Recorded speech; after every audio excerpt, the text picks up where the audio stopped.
सभी हनुमान भक्तों को मेरा राम राम। दोस्तों, आज का टॉपिक उन सभी माताओं के लिए बहुत आवश्यक है जिन्हें किसी कारणवश संतान की प्राप्ति नहीं हो रही है या पुत्र की प्राप्ति नहीं हो रही है। दोस्तों, कई लोगों ने मैसेज किया था कि दीदी इसके विषय में अगर कोई उपाय हो तो मुझे ज़रूर बताइए।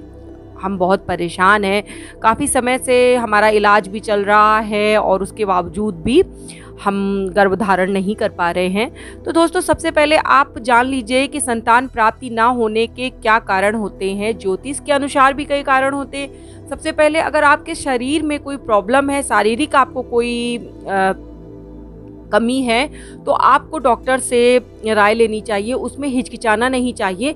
चाहे वो स्त्री में कोई कमी हो या पुरुष में कोई कमी हो, तो देखिए दोनों लोगों को मिलकर इस समस्या का हल ढूंढना चाहिए और पहले आप डॉक्टर से परामर्श लीजिए। अगर डॉक्टर आपसे कह देते हैं कि सब कुछ नॉर्मल है और अब सब कुछ भगवान के भरोसे है, तब आइए आप इन उपायों की तरफ।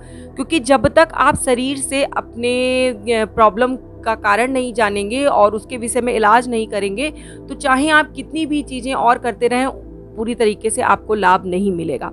दोस्तों, ये जो संतान प्राप्ति ना होना इस समय बहुत ज़्यादा बढ़ गया है, क्योंकि हमारा जो आधुनिक रहन सहन है, आधुनिक खान पान है, उसकी वजह से हमारे शरीर में काफ़ी कमियां आ जाती हैं। उसके अलावा और भी बहुत से प्रॉब्लम होते हैं। जैसे अगर आपकी कुंडली में नाड़ी दोष है, स्त्री पुरुष के नाड़ी में अगर दोष है, जो कुंडली में होती है नाड़ी दोष, तो आपको संतान प्राप्ति में बाधा उत्पन्न हो सकती है।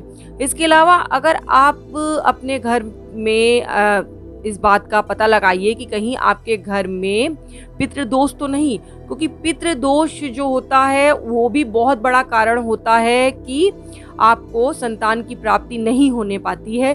तो पितृदोष के लिए मैंने एक बहुत ही साधारण सा आपको उपाय बताया था कि जब भी आप पूजा करने बैठिए तो अपने पितरों के नाम से केवल और केवल उनका स्मरण कर लीजिए और उनसे प्रार्थना कर लीजिए कि आपसे जो भूल चूक हुई हो उन्हें वो क्षमा करें और अपनी कृपा दृष्टि बनाए रखें। तो आपके ऊपर जो भी पितृदोष होगा वो समाप्त हो जाएगा। और अगर आप हनुमान जी की पूजा करते हैं तो दोस्तों, इस प्रकार के जो दोष हैं वो अपने आप मिट जाते हैं।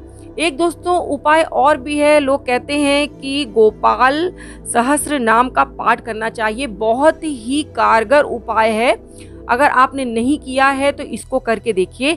इसके अलावा आज मैं आपको हनुमान जी का एक ऐसा चमत्कारी पाठ बताने वाली हूँ जिसको आपको रात्रि में सोने से पहले 5 बार नित्य, यानी कि रोज आपको पढ़ना है। रात में सोने से पहले 5 बार। दोस्तों, ये उपाय जो है मैं आपको बुक से पढ़कर बता रही हूँ। बहुत ही प्राचीन बुक है हनुमान जी की। इसको आपकी सुविधा के लिए स्क्रीन पे लिख भी दे रही हूँ और बोलकर भी आपको सुना दे रही हूँ। तो आपको जैसे सुविधा हो, आप या तो मुझे सुनकर नोट डाउन कर लीजिए या देखकर नोट डाउन कर लीजिए।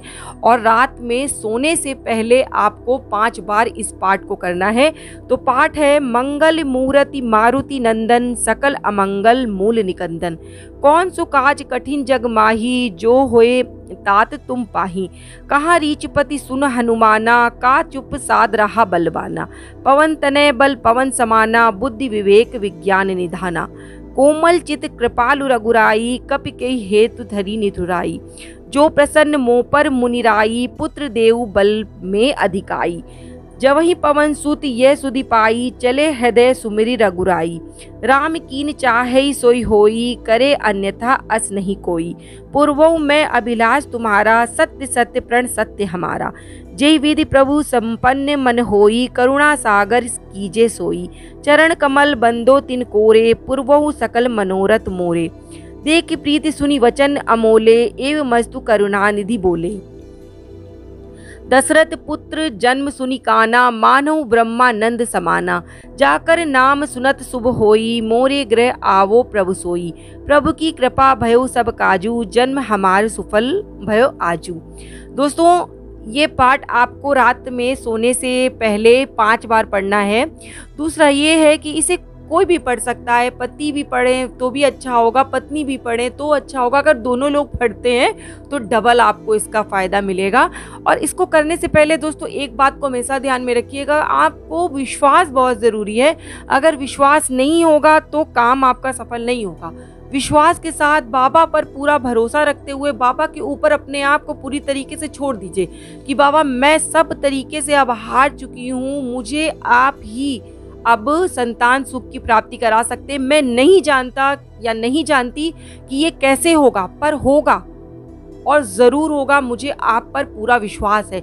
जब आप पूरे हृदय के साथ पूरे दिल से बाबा को पुकारेंगे तो ऐसा कोई भी काम नहीं है जो आपका सफल ना हो। तो दोस्तों छोटा सा वीडियो है, क्योंकि कुछ लोगों ने रिक्वेस्ट की थी इसलिए मैंने बना दिया। अगर आपको पसंद आया हो और अगर लगता है कि किसी और के काम आ सकता है तो आगे शेयर ज़रूर कीजिएगा और कॉपी पे नोट डाउन कर लीजिएगा। हो सकता है पढ़ने में मैंने कुछ चूक कर दी है तो फ़ोटो आपको स्क्रीन पे लगा दे रही हूँ, लिख लीजिए और भगवान का नाम लेकर इसको शुरू कर दीजिए। और मैं बाबा से प्रार्थना करती हूँ कि जो भी लोग भगवान की सच्चे दिल से प्रार्थना करते हैं, जो भी बाबा को सच्चे दिल से पुकारे, मेरे बाबा आप उन सब की मनोकामना पूरी करना। उचित अनुचित का ध्यान रखते हुए बाबा ये सब आपको देते हैं, लेकिन उचित अनुचित का ध्यान ज़रूर रखते हैं। इसी के साथ आज का वीडियो यहीं समाप्त करती हूँ। जय श्री राम, जय बाबा की।